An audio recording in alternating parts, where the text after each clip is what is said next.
आज हमारी दुनिया एक खतरनाक मोड़ पर खड़ी है।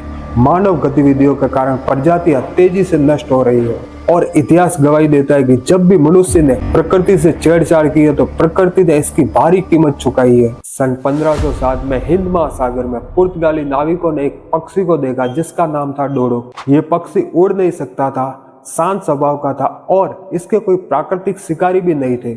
मनुष्यों से ये डरता नहीं था और शायद यही सबसे बड़ी गलती उसकी थी। नाविकों के लिए डोडो एक आसान मांस का स्रोत बन गया। उनके आते ही उसकी आबादी तेजी से घटने लगी। जब मनुष्य वहां बच गया तो डोडो का घर, जीवन और जंगल सब कुछ छीन लिया गया। सन 1881 में आखिरी डोडो भी मारा गया और ये प्रजाति इतिहास बन गई। लेकिन ये डोडो के विलुप्त होने की अकेली कहानी नहीं है। आज भी मनुष्य की वही हिंसा और वही अज्ञानता जारी है। आज मनुष्य 48,600 से ज्यादा प्रजातियों को खतरे में डाल चुका है।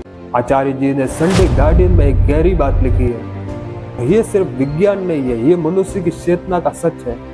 प्रजातियों का विनाश केवल जीव हानि नहीं है, ये मनुष्य की विनम्रता का पतन है। हर लुप्त प्राणी एक ऐसा दर्पण था जो मनुष्य की लघुता को उसे याद दिलाता था। जीवन किसी पदानुक्रम से नहीं, चेतना की निरंतरता से बहता है। मनुष्य जंगल को मारता है पर जंगल उसी का हिस्सा है।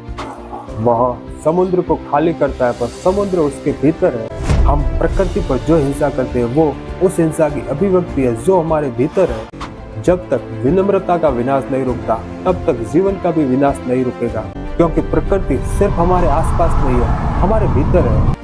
तो प्रकृति को बचाना सिर्फ एक पर्यावरणीय काम नहीं है, ये एक आध्यात्मिक कर्तव्य भी है। मानवता को बचाना है तो विनम्रता को लौटाना होगा।